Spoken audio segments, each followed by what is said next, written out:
para quem nós devemos pregar e quais as razões pelas quais nós devemos pregar a essas pessoas. Atos, no capítulo 10, diz o seguinte: em Cesareia morava um homem chamado Cornélio, que era centurião de uma companhia do exército chamada Italiana. Era piedoso e temente a Deus com toda a sua casa, fazendo muitas esmolas ao povo e orando sempre a Deus. Um dia, por volta das 3 horas da tarde, durante uma visão, esse homem viu claramente um anjo de Deus que se aproximou dele e lhe disse: Cornélio. Este, fixando nele os olhos e possuído de temor, perguntou: o que é, Senhor? E o anjo lhe disse: as suas orações e as suas esmolas subiram para a memória diante de Deus. Agora, envie mensageiros a Jope e mande chamar Simão, que também é chamado de Pedro. Ele está hospedado com Simão, curtidor, cuja residência está situada à beira-mar. Logo que o anjo que lhe falava se retirou, Cornélio chamou 2 dos seus servos e um soldado piedoso dos que estavam a seu serviço, e depois de lhes explicar tudo, mandou que fossem a Jope. No dia seguinte, enquanto eles viajavam e já estavam perto da cidade de Jope, Pedro subiu ao terraço por volta do meio-dia, a fim de orar. Estando com fome, quis comer, mas enquanto lhe preparavam a comida, sobreveio-lhe um êxtase. Viu o céu aberto e um objeto como se fosse um grande lençol que descia do céu e era baixado à terra pelas 4 pontas, contendo todo tipo de quadrúpedes, répteis da terra e aves do céu. E ouviu-se uma voz que se dirigia a ele: levante-se, Pedro, mate e coma. Mas Pedro respondeu: de modo nenhum, Senhor, porque nunca comi nada que fosse impuro ou imundo. Pela 2ª vez a voz lhe falou: não considere impuro aquilo que Deus purificou. Isso aconteceu 3 vezes, e em seguida aquele objeto foi levado de volta para o céu. Enquanto Pedro estava perplexo sobre o que seria o significado da visão, eis que os homens enviados por Cornélio, tendo perguntado pela casa de Simão, pararam junto à porta. Chamando, perguntaram se ali estava hospedado Simão, que também é chamado de Pedro. Enquanto Pedro meditava a respeito da visão, o Espírito lhe disse: estão aí 3 homens à sua procura. Portanto, levante-se, desça e vá com eles, sem hesitar, porque eu os enviei. Então Pedro desceu e disse àqueles homens: eu sou a pessoa que vocês estão procurando. O que os traz até aqui? Então disseram: o centurião Cornélio, homem reto e temente a Deus, e tendo bom testemunho de toda a nação judaica, foi instruído por um santo anjo a mandar chamar você para a casa dele e ouvir o que você tem a dizer. Pedro, então, convidando-os a entrar, hospedou-os. No dia seguinte, Pedro se aprontou e foi com eles. Também alguns irmãos dos que moravam em Jope foram com ele. No dia seguinte, Pedro chegou a Cesareia. Cornélio estava esperando por eles, tendo reunido seus parentes e amigos mais íntimos. Quando Pedro estava por entrar, Cornélio foi ao seu encontro e, prostrando-se aos pés dele, o adorou. Mas Pedro levantou, dizendo: levante-se, porque eu também sou apenas um homem. Falando com ele, Pedro entrou, encontrando muitos reunidos ali, a quem se dirigiu, dizendo: vocês bem sabem que um judeu está proibido de se juntar a um gentil, ou de entrar na casa dele. Mas Deus me mostrou que não devo considerar ninguém impuro ou imundo. Por isso, uma vez chamado, vim sem vacilar. E agora pergunto: por que motivo vocês mandaram me chamar? Cornélio respondeu: faz hoje 4 dias que, mais ou menos por esta hora, às 3 da tarde, eu estava orando em minha casa. De repente, se apresentou diante de mim um homem vestido com roupas resplandecentes, que disse: Cornélio, a sua oração foi ouvida e as suas esmolas foram lembradas na presença de Deus. Envie, pois, alguém a Jope e mande chamar Simão, que também é chamado de Pedro. Ele está hospedado na casa de Simão, curtidor, à beira-mar. Portanto, sem demora, manda chamá-lo. E você fez muito bem em vir. Agora estamos todos aqui, na presença de Deus, prontos para ouvir tudo o que o Senhor ordenou a você. Então Pedro começou a falar. Ele disse: reconheço por verdade que Deus não trata as pessoas com parcialidade. Pelo contrário, em qualquer nação, aquele que o teme e faz o que é justo, lhe é aceitável. Esta é a palavra que Deus enviou aos filhos de Israel, anunciando-lhes o evangelho da paz por meio de Jesus Cristo. Este é o Senhor de todos. Vocês sabem o que aconteceu em toda a Judeia, tendo começado na Galileia, depois do batismo que João pregou, como Deus ungiu a Jesus de Nazaré, com o Espírito Santo e com poder. Jesus andou por toda parte, fazendo bem e curando todos os oprimidos do diabo, porque Deus estava com ele. E nós somos testemunhas de tudo que ele fez na terra dos judeus e em Jerusalém. Depois, eles o mataram, pendurando-o num madeiro. Mas Deus o ressuscitou no terceiro dia e concedeu que fosse manifesto, não a todo o povo, mas às testemunhas que foram anteriormente escolhidas por Deus, isto é, a nós, que comemos e bebemos com ele depois que ressurgiu dentre os mortos. Jesus nos mandou pregar ao povo e testemunhar que ele foi constituído por Deus como juiz de vivos e de mortos. Dele, todos os profetas dão testemunho de que, por meio do seu nome, todo o que nele crê recebe remissão dos pecados. Enquanto Pedro falava essas palavras, o Espírito Santo caiu sobre todos os que ouviam a mensagem. E os fiéis que eram da circuncisão, que tinham vindo com Pedro, admiraram-se, porque também sobre os gentios foi derramado o dom do Espírito Santo, pois eles o ouviam falando em línguas e engrandecendo a Deus. Então Pedro disse: será que alguém pode recusar a água e impedir que sejam batizados estes, que assim como nós receberam o Espírito Santo? E ordenou que fossem batizados em nome de Jesus Cristo. Então lhe pediram que permanecesse com eles por alguns dias. Vamos orar, meus irmãos. Pai amado, mais uma vez nós nos dirigimos a Ti, com os corações alegres, porque o Senhor nos concedeu a Tua palavra, Pai.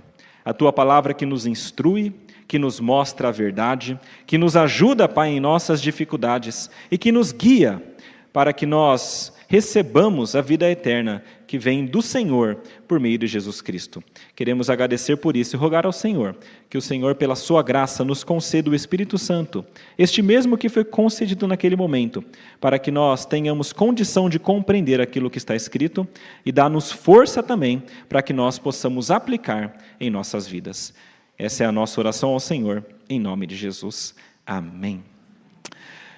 Meus irmãos, todo o texto que nós lemos aqui está cumprindo algo que lá em Atos 1, no versículo 8, já foi anunciado. Na verdade, lá em Atos, no capítulo 1, versículo 6 a 8, nós temos aí o resumo de tudo aquilo que vai acontecer em Atos. E o resumo é dado por Cristo, dizendo o seguinte: vocês serão as minhas testemunhas em Jerusalém, na Judéia e Samaria, até os confins da terra, até os confins do mundo. O testemunho que Jesus tinha ordenado os seus discípulos a dar, ele tinha dito que deveria começar em Jerusalém, passar por Samaria e Judéia e chegar até o mundo inteiro. E isso tudo vai se cumprindo aqui no livro de Atos. Nos sermões passados nós vimos isso. Nós vimos como lá em Atos 2, no dia de Pentecostes, Pedro pregou a palavra, 3.000 pessoas foram convertidas, o Espírito Santo caiu sobre aquelas pessoas, falaram em línguas, as pessoas viram aquilo, ficaram impressionadas e perceberam que Deus estava agindo ali. Ali estava sendo cumprido Jerusalém. Ouviu a palavra, o testemunho e receberam o Espírito Santo. Um pouco para frente, nós temos a história de Estevão sendo martirizado. Ele morre porque ele está pregando a palavra. E quando ele morre, a palavra diz que as pessoas que estavam em Jerusalém, por conta da perseguição, saem para outros locais. Dentre essas pessoas está um homem chamado Filipe. Filipe vai até Samaria e prega a palavra. Em Samaria, muitas pessoas se convertem. Na verdade, um número enorme de pessoas, a cidade inteira estava ouvindo aquela palavra e se convertendo aos montes. Um pouco depois, João e Pedro vão para lá também. Ouvindo que os samaritanos estão sendo convertidos, eles vão até aquela cidade, oram por aquelas pessoas e, novamente, o Espírito Santo cai sobre aquelas pessoas. E aquelas pessoas, recebendo o Espírito Santo, comprovam para Pedro, para João, para os apóstolos, que Deus estava agindo também em Samaria. Assim como agiu em Jerusalém, estava agindo agora em Samaria. Esse mesmo Felipe prega a palavra para um homem chamado, o nome não sabemos, mas ele é conhecido como eunuco.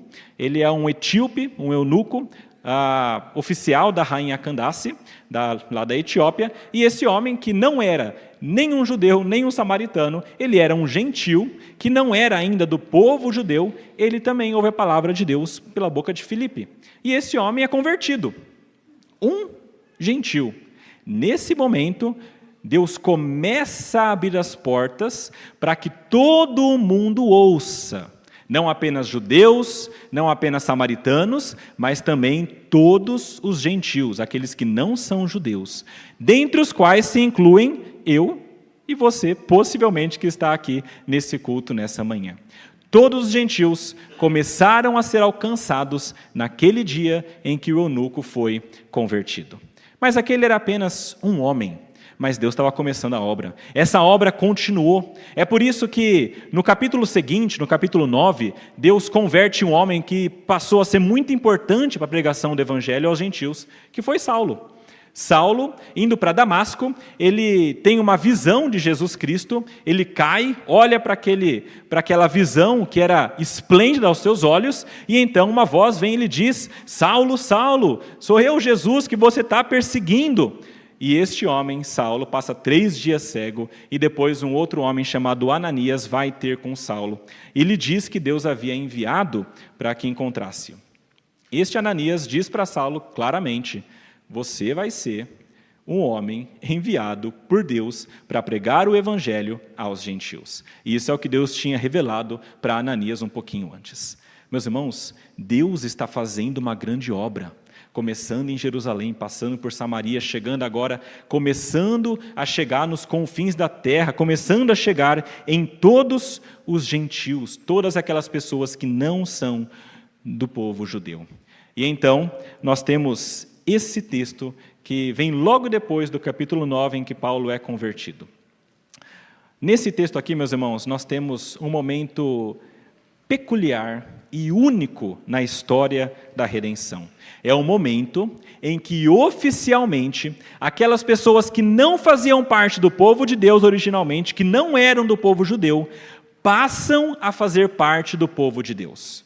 Nós temos o relato de que o Espírito Santo caiu sobre aqueles homens, eles começaram a falar em línguas e eles foram também batizados. Esse é o momento em que os confins da terra começam a ser alcançados e, de fato, eles são incluídos no povo de Deus. Bom, olhando para esse texto que nós lemos, o que eu queria hoje é focar especificamente na pregação. E o que eu queria que nós olhássemos para esse texto e retirássemos dele é: qual é a nossa missão?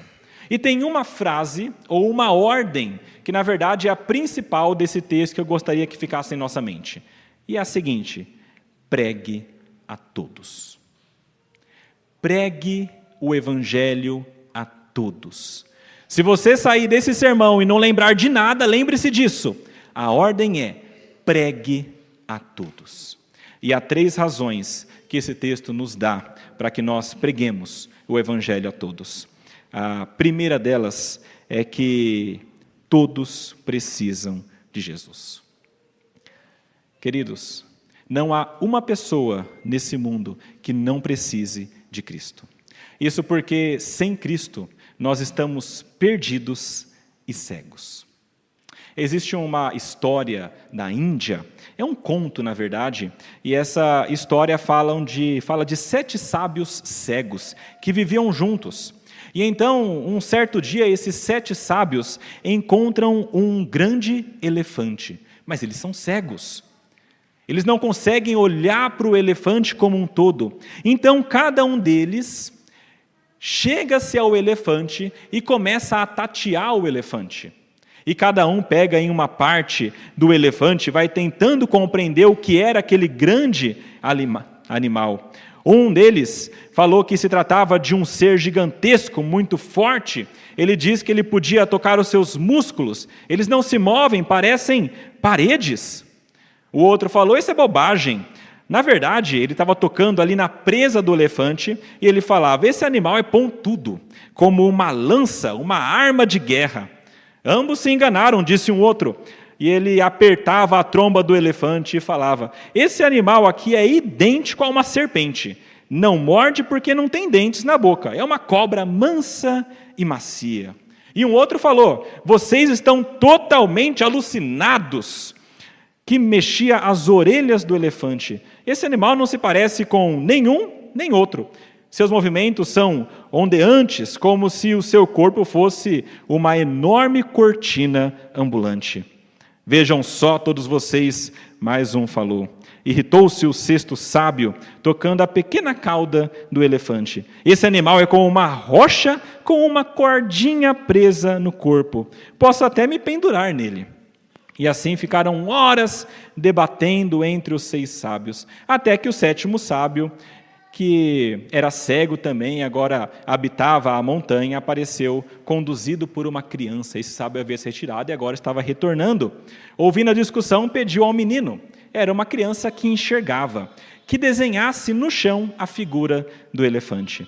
Quando tateou os contornos do desenho, percebeu que todos os sábios estavam certos e enganados ao mesmo tempo.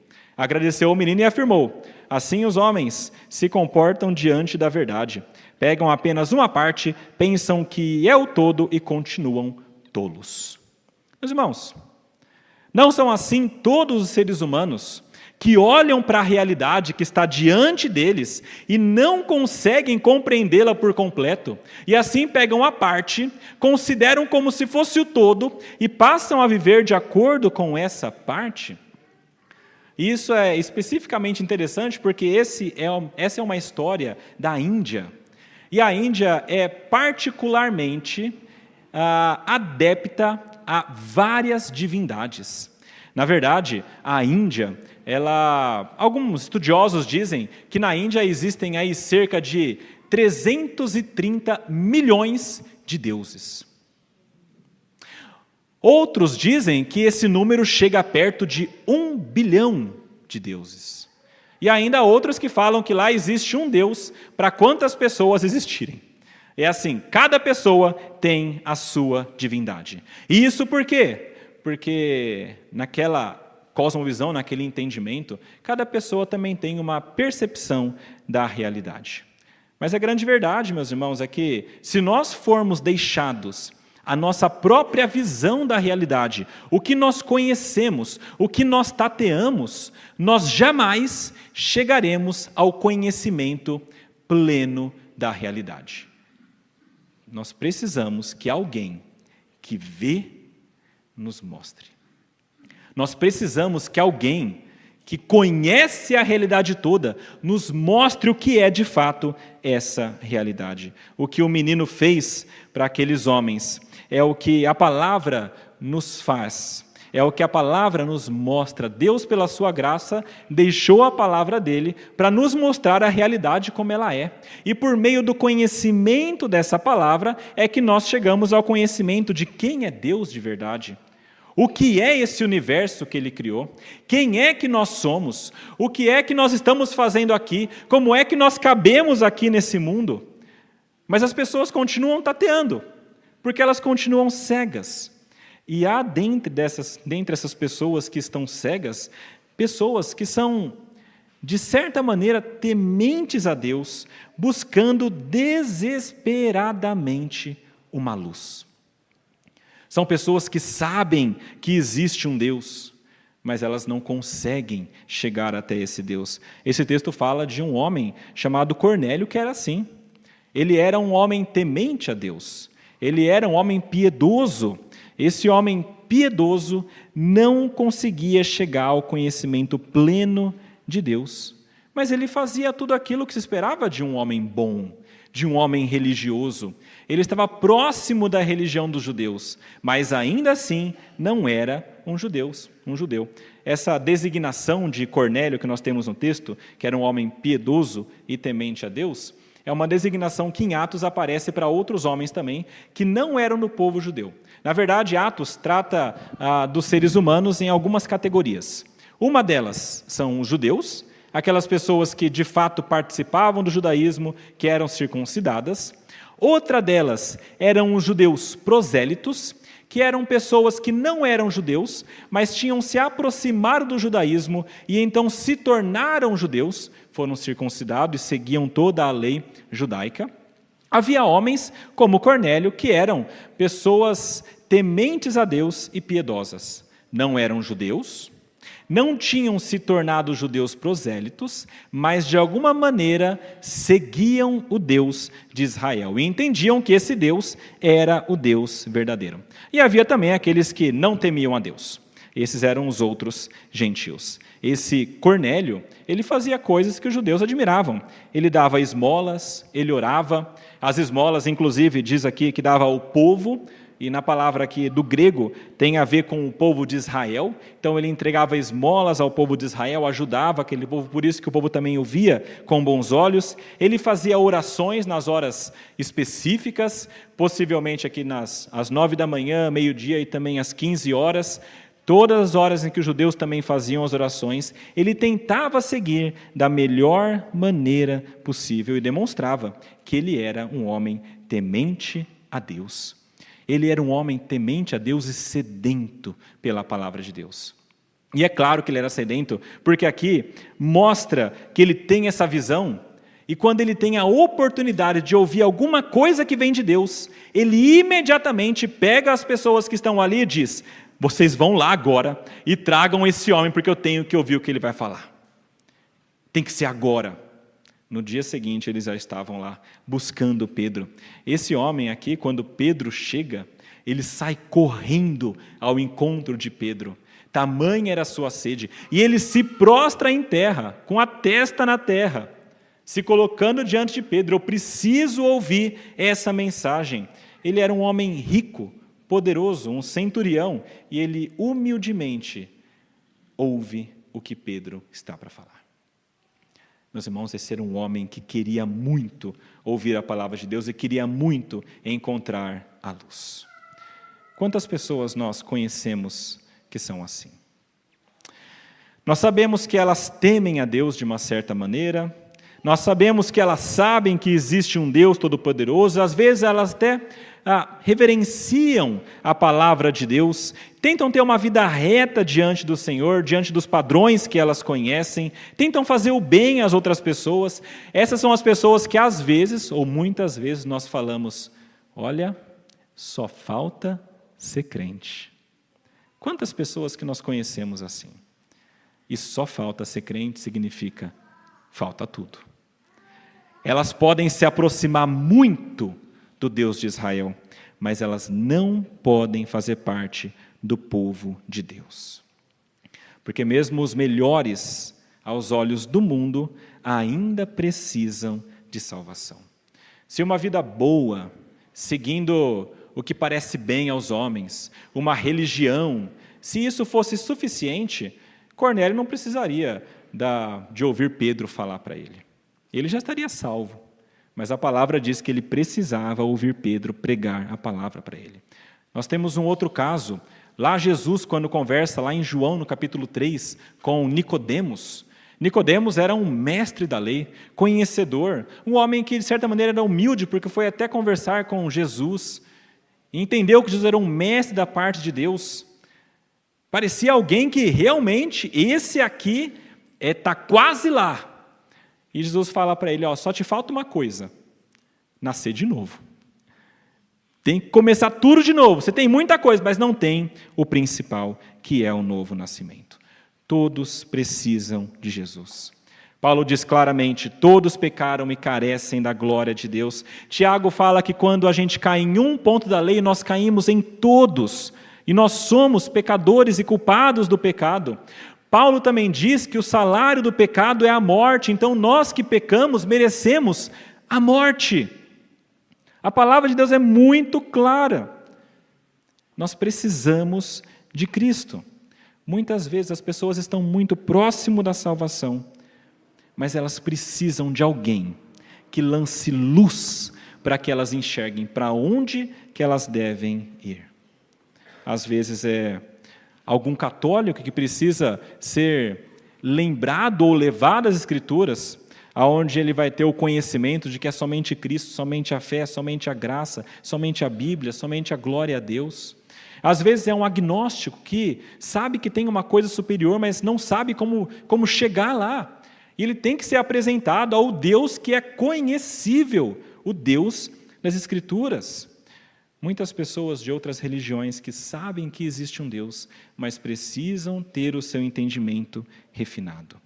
É aí que nós entramos. Todos esses precisam ouvir o Evangelho. E a nossa função é essa, pregar a palavra de Deus. E aqui fica uma mensagem já inicial, para você que acha que é justo e piedoso por si mesmo, talvez como Cornélio. Você não é. Você precisa de Cristo. Por mais que você faça coisas boas, por mais que as pessoas te aplaudam, por mais que digam que você tem um coração bom, não é suficiente para você chegar até Deus. Você precisa de Cristo. E talvez você conheça alguém que está nessa situação, que só falta ser crente. Não se engane. Não ache que ele está tão próximo que você vai deixar e por osmose ele vai chegar até Cristo.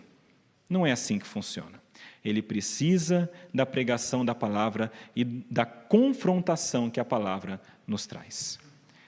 Pregue o Evangelho a todos, porque todos precisam de Jesus Cristo em primeiro lugar. Em segundo lugar, pregue a todos, porque todos os escolhidos crerão e serão salvos. Essa aqui é uma mensagem que nos traz alegria em saber que quando nós pregamos, as pessoas que são de Deus crerão.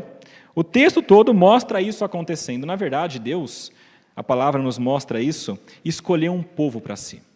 Existe um texto de Pedro que é muito conhecido, inclusive nós lemos aqui nessa manhã, que diz que nós somos geração eleita, sacerdócio real, nação santa, povo de propriedade exclusiva de Deus, a fim de proclamar as virtudes daquele que nos chamou das trevas para a sua maravilhosa luz. Diz que antes nós não éramos povo, mas agora nós somos povo. Antes não tínhamos alcançado misericórdia, mas agora alcançamos misericórdia.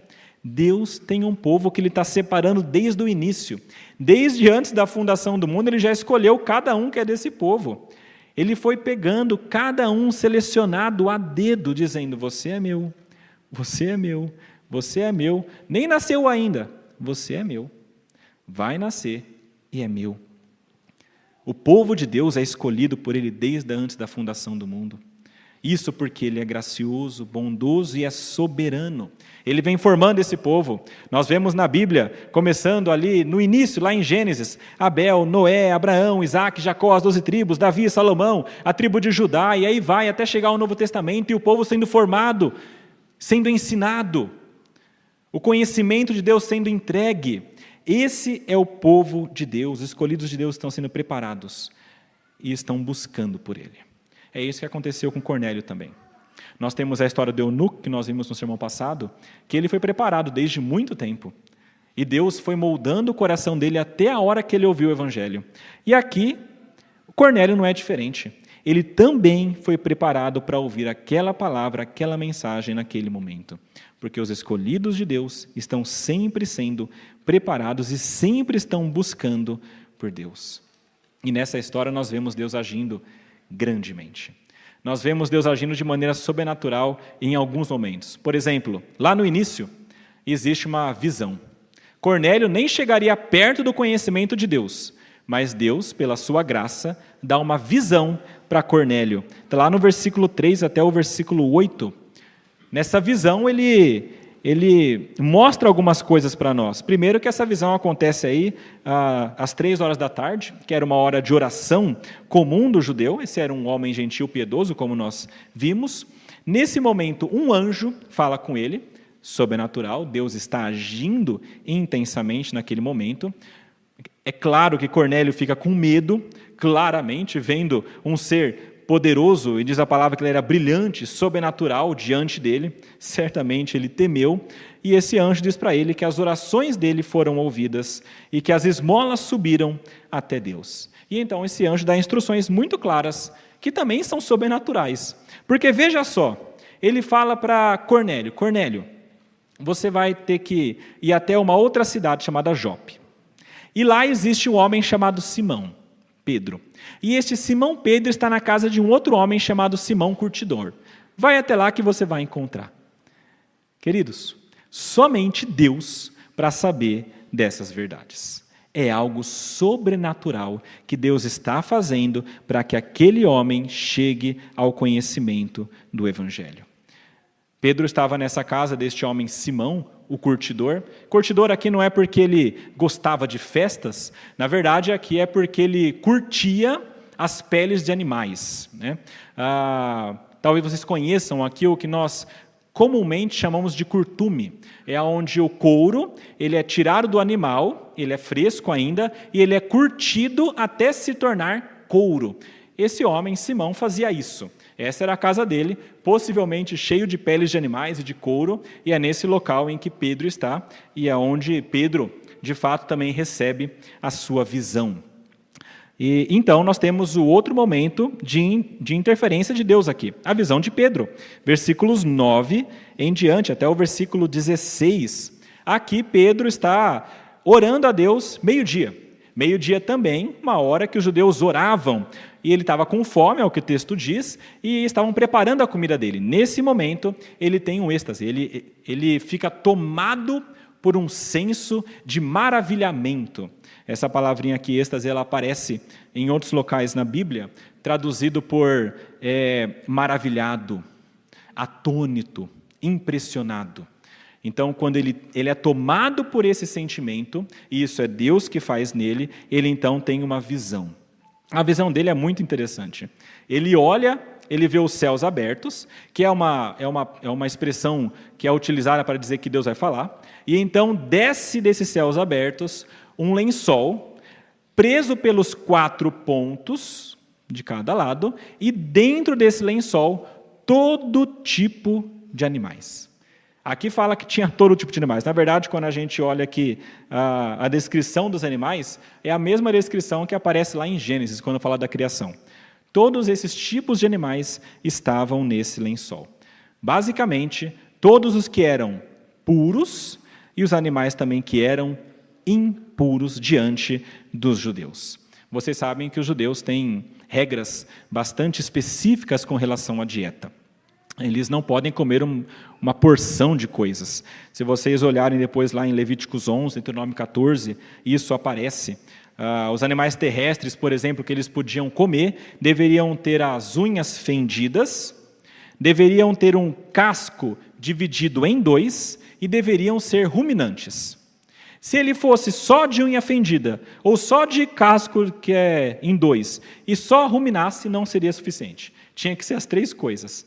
E aí tem até uma lista que ele coloca, que Deus traz aqui para o povo, em Deuteronômio 14. O boi, a ovelha, a cabra, o veado, a gazela, a corça, a cabra, monteso, o antílope, a ovelha, montesa e o gamo.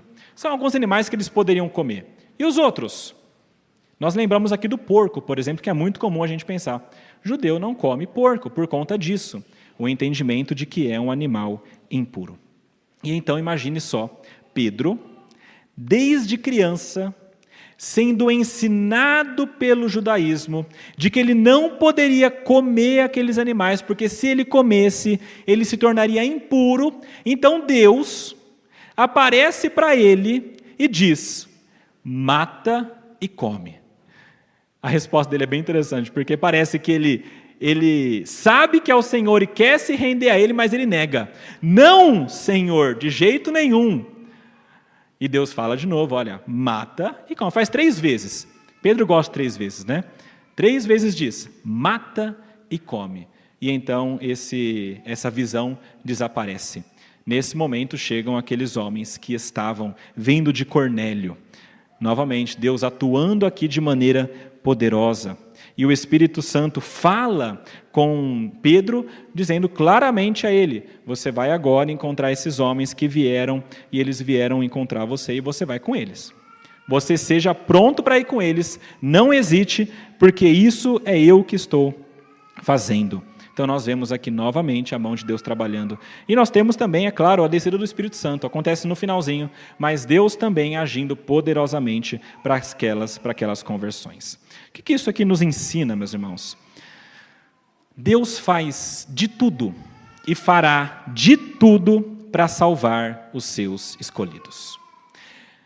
Se alguém foi escolhido por Deus, não há nada nesse mundo criado que irá, de alguma maneira, impedir. Por mais que tentem, Deus alcançará aqueles que são dele.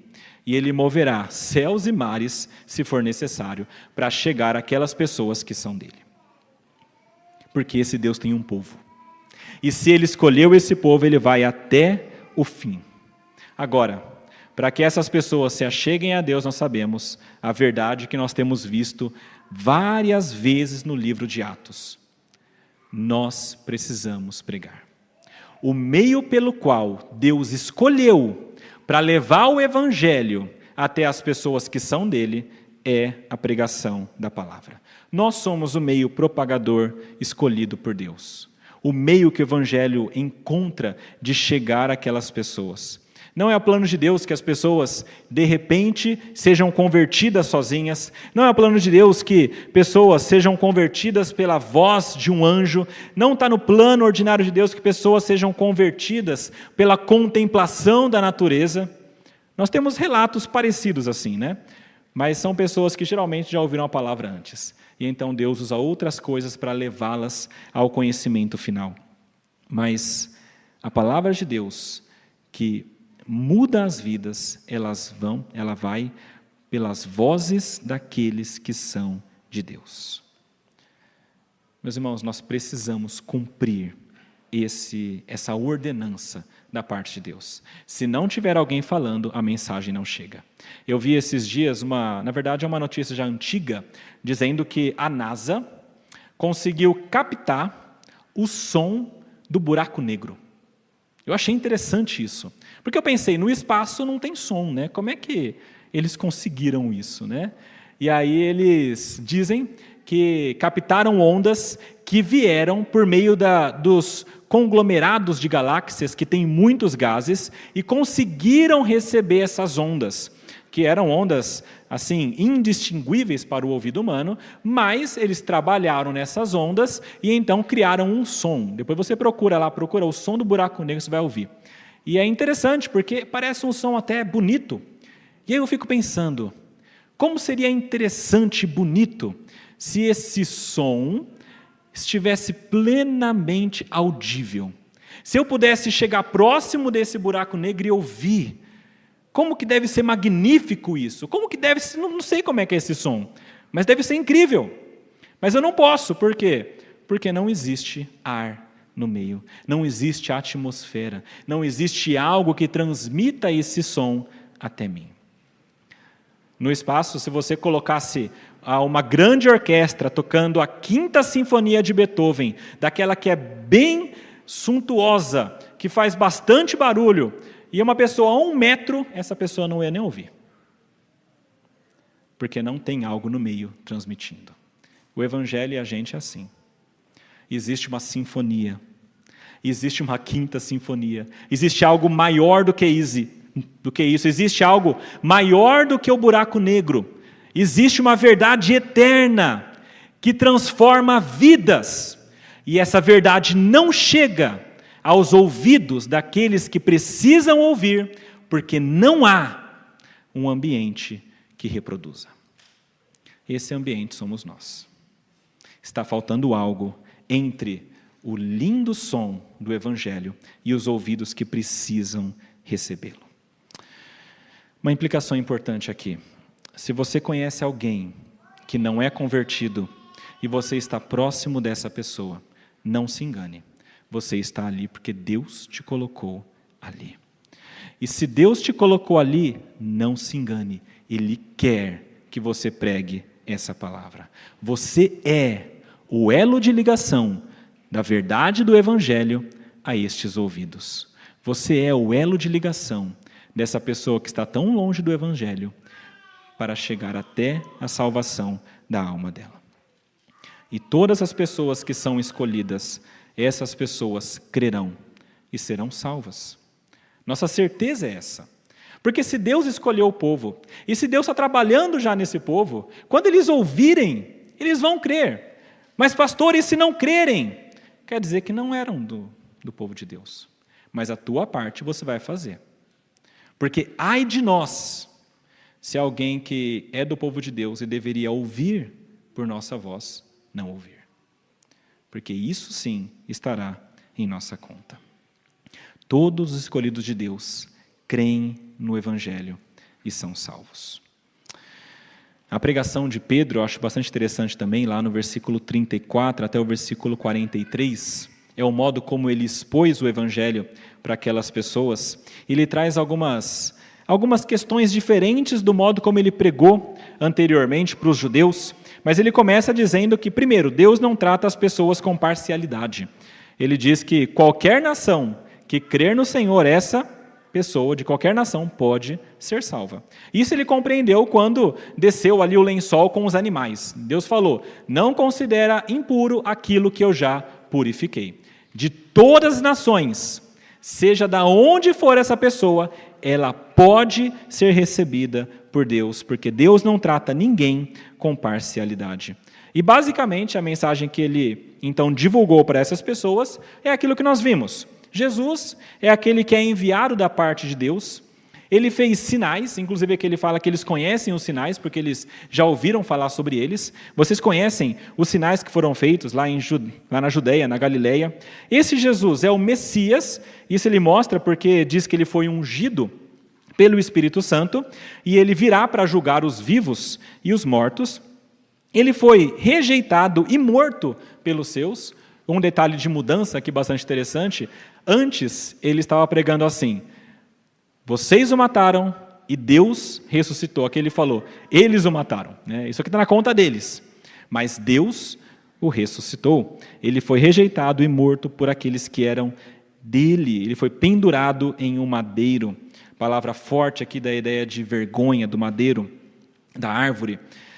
Mas Deus ressuscitou esse homem ao terceiro dia e permitiu que ele fosse visto pelos escolhidos. Interessante, apenas pelos escolhidos. O plano de Deus não era que todo mundo visse. Ele podia fazer isso, mas não foi o que ele fez. Ele escolheu pessoas por meio das quais o Evangelho chegaria aonde deveria chegar. E esse Jesus, então, enviou essas pessoas para testemunharem. Há um ponto interessante aqui também, porque ele diz que essas testemunhas viram Jesus vivo, ressuscitado, e eles comeram e beberam com ele. E ele deixa muito claro para Cornélio e para os que estão ouvindo. Talvez porque eles não tinham nem noção do que era essa ressurreição. Talvez pensassem que fosse alguma coisa mais espiritual. Então ele fala, de fato, é espírito, mas é corpo também. Jesus, quando ressuscitou, ele é corpo e alma. É um espírito, mas é físico também, que foi ressuscitado. E a Bíblia fala sobre este Cristo. Isso aqui ele diz, bem no finalzinho, ele diz, por meio do seu nome, todo que nele crê recebe remissão de pecados, e isso todos os profetas deram testemunho. E eu acho singular aqui também, que nos outros testemunhos que Pedro deu, ele citou várias vezes o Antigo Testamento. Ele deu vários exemplos, ele foi citando os textos assim, de acordo com como estava escrito na Septuaginta, porque ele sabia que aqueles homens conheciam e que eles iriam fazer essa ligação. Aqui, ele faz diferente. Ele é bíblico, tudo o que ele fala está na palavra, mas ele não cita o tempo todo textos. Ele não fica fazendo referência o tempo todo. No finalzinho ele fala, olha, os profetas todos falaram sobre isso. Por que ele faz isso? Me parece que a ideia dele é ser generoso para com aqueles que estão ouvindo. Ele quer que aquelas pessoas compreendam o que ele está ouvindo. o que ele está dizendo. Ele não quer que aquelas pessoas sejam confundidas pela palavra de Deus, mas que elas cheguem ao conhecimento da verdade. E, meus irmãos, eu creio que nós precisamos disso também. Nós precisamos ser generosos e empáticos quando nós pregamos o Evangelho. A palavra, quando nós pregamos, ela deve sair de maneira que as pessoas compreendam. E isso às vezes é difícil para nós que estamos na igreja. Às vezes nós pregamos da maneira como nós conversamos aqui. E se nós falamos da maneira que nós conversamos para alguém que nunca entrou numa igreja, essa pessoa não vai entender nada. Nós precisamos conhecer aquele que está ouvindo. E nós precisamos falar da maneira que ela compreenda. Se livrar daquele chamado evangeliquez, às vezes, além de conhecer aquela que está ouvindo, ser generoso e empático, o que a pessoa está passando, o que ela precisa ouvir, e utilizar do que for necessário para que aquela pessoa compreenda. É assim, você não fala para uma criança o seguinte: olha, meu filho amado, Deus, desde a eternidade, elegeu você para a salvação, e Jesus, na história, Ele expiou os seus pecados por um sacrifício vicário na cruz. Você fala assim: Papai do céu te ama, enviou o seu filho para te salvar. Quando ele cresceu um pouquinho, Deus, Ele te ama. Ele enviou o filho dele porque você é pecador. Você fez coisas que desagradam ao Papai do céu. E esse Deus, Ele condena. E Jesus Cristo morreu no seu lugar. E você vai a cada vez mais crescendo. É assim com toda pessoa que ouve o Evangelho. Nós precisamos, é claro, resguardadas as proporções, entrar no mundo da pessoa e levar o Evangelho da maneira que ela compreenda. É dessa maneira que Deus quer que o Evangelho chegue. Em terceiro lugar, nós temos de pregar a todos, porque todos os salvos devem ser incluídos no povo de Deus. E essa é a parte final do texto, dos versículos 44 até o versículo 48, é o momento em que, depois de Pedro pregar, ele nem termina a pregação, o Espírito Santo desce com poder, aquelas pessoas passam a falar em línguas, e então depois eles são batizados. Lembrando novamente aqui, Deus está criando um povo para Ele. E nós temos um texto, por exemplo, lá em Efésios 2, de Paulo falando isso. Ele diz claramente sobre este povo que está sendo criado: vocês eram gentios na carne, chamados incircuncisão por aqueles que eram da circuncisão, mas vocês estavam ali separados da comunidade de Israel, estranhos às alianças da promessa, mas Jesus Cristo veio e salvou. E agora vocês que estavam longe foram aproximados pelo sangue de Cristo. Desses dois povos que haviam, judeus e gentios, Jesus, pelo seu sangue, pela sua cruz, fez a paz.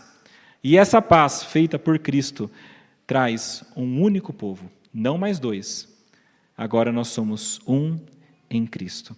É por isso que lá em Efésios 2, versículo 19 fala: vocês não são mais estrangeiros e peregrinos, mas são concidadãos dos santos e membros da família de Deus.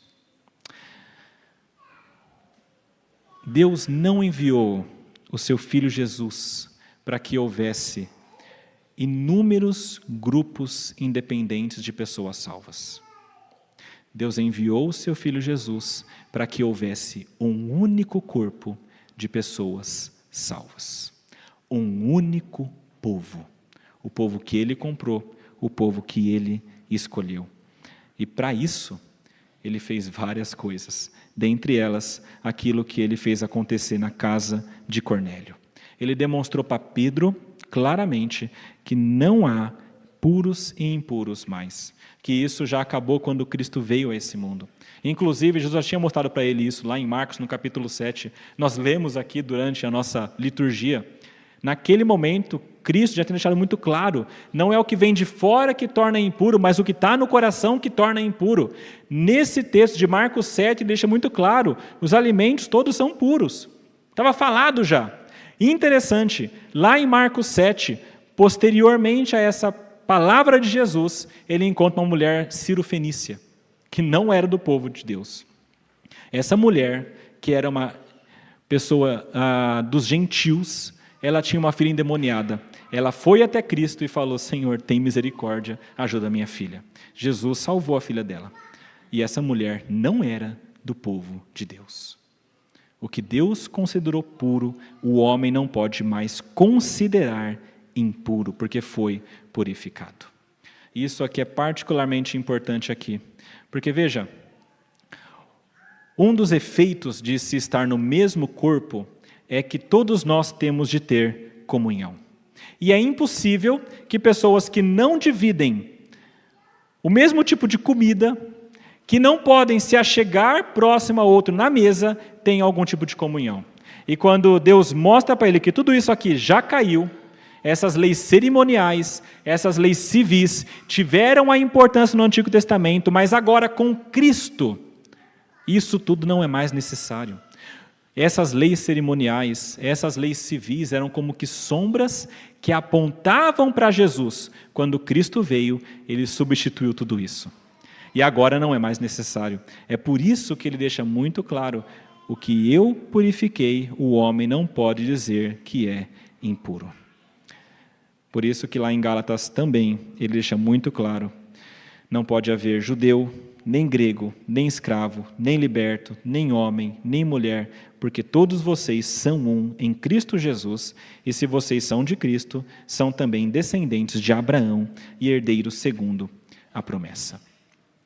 Queridos, Deus deixa muito claro para Pedro que todos aqueles que são dele devem ser colocados dentro do corpo de Cristo. Eu sempre lembro de uma música de uma banda, a banda chama Casting Crowns, e essa música, na tradução diz, o título dela é Se Somos o Corpo.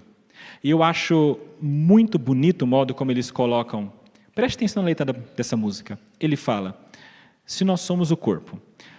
E ele começa a citar um exemplo de um culto. Ele fala: está lotado o louvor hoje. Enquanto essa menina começa a entrar no culto, ela tenta se esconder entre as faces que ali estão, mas as meninas que estão na frente estão rindo, e a risada delas está indo mais longe do que elas estão percebendo. E aquela menina começa a perceber. Então, essa menina vai embora. E aí o refrão da música é: se nós somos o corpo, por que os braços de Jesus não estão alcançando? Se nós somos o corpo, por que as mãos de Cristo não estão curando? Se nós somos o corpo, por que as palavras de Cristo não estão ensinando? Se nós somos o corpo, por que é que os pés de Cristo não estão indo? Se nós somos o corpo.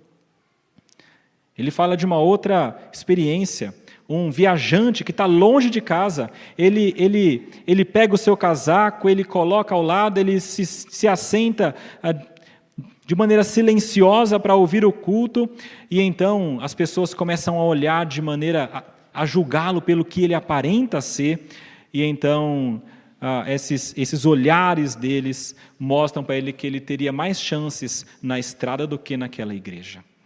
E então a música finaliza dizendo o seguinte: Jesus pagou um preço muito caro para que nós escolhamos quem deve entrar. E se nós somos o corpo de Cristo, por que é que nós não estamos alcançando? Isso tudo é a igreja que faz. Nós somos o corpo de Cristo, e é por isso que nós temos de alcançar, inclusive, todas as pessoas que às vezes parecem, aos nossos olhos, diferentes.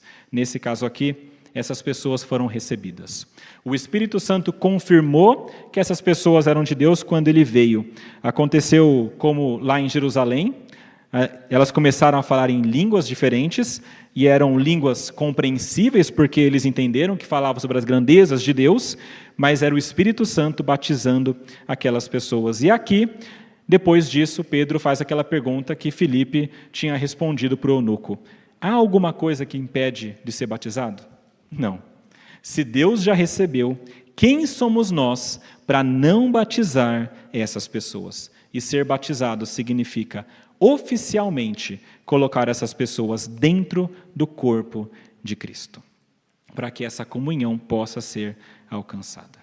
E nisso tudo, me parece que uma das preocupações principais de Deus com Pedro aqui é demonstrar para ele e para a igreja, e preparar essa igreja para receber pessoas que não são daquelas que eles estavam acostumados.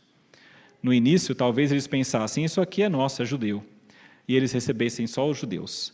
Mas depois, Deus mostra para eles que eles deveriam abrir as portas e receber pessoas que são diferentes na igreja deles. E Deus quer isso para nós também. Ele quer preparar também a nossa igreja para que nós recebamos pessoas que talvez, aos nossos olhos, sejam diferentes. E aos nossos olhos, nós nem imaginemos que poderiam estar nesse local. Talvez pessoas que tenham um linguajar diferente, talvez pessoas que tenham vestimentas diferentes, pessoas com alguma compreensão diferente, mas se Deus quiser alcançar essas pessoas, quem somos nós para impedir a sua comunhão com o corpo? Você, nessa igreja hoje, ouvindo esse sermão, você está sendo chamado para isso também, para pregar o evangelho a todos. E quando você prega, você está sendo chamado também a aceitar todas as pessoas que vierem e recebê-las. Não significa receber pecados tão somente. Os pecados nós lutamos contra juntos. Mas significa receber todo tipo de pessoa, de todo tipo de cultura, com todo tipo de pano de fundo. E isso para a glória de Deus e pela graça dele. Vamos orar? Pai amado, nós queremos agradecer a Ti, porque o Senhor é bom e nos mostra a verdade. Queremos louvá-lo porque a sua palavra nos ensina que nós temos de pegar a sua palavra, de pegar o evangelho. Nos ensina que nós precisamos pregar a todos, sem distinção, e nos ensina que o Senhor, pela sua graça, alcança aqueles que são teus. Nós queremos pedir ao Senhor que o Senhor nos ajude nisso, nos ajude a pregar e nos ajude a receber aqueles que o Senhor enviar. Isso é o que nós rogamos a Ti, com os corações gratos, porque nós mesmos já fomos alvo desse grande amor do Senhor. Isso pedimos e agradecemos em nome de Jesus. Amém.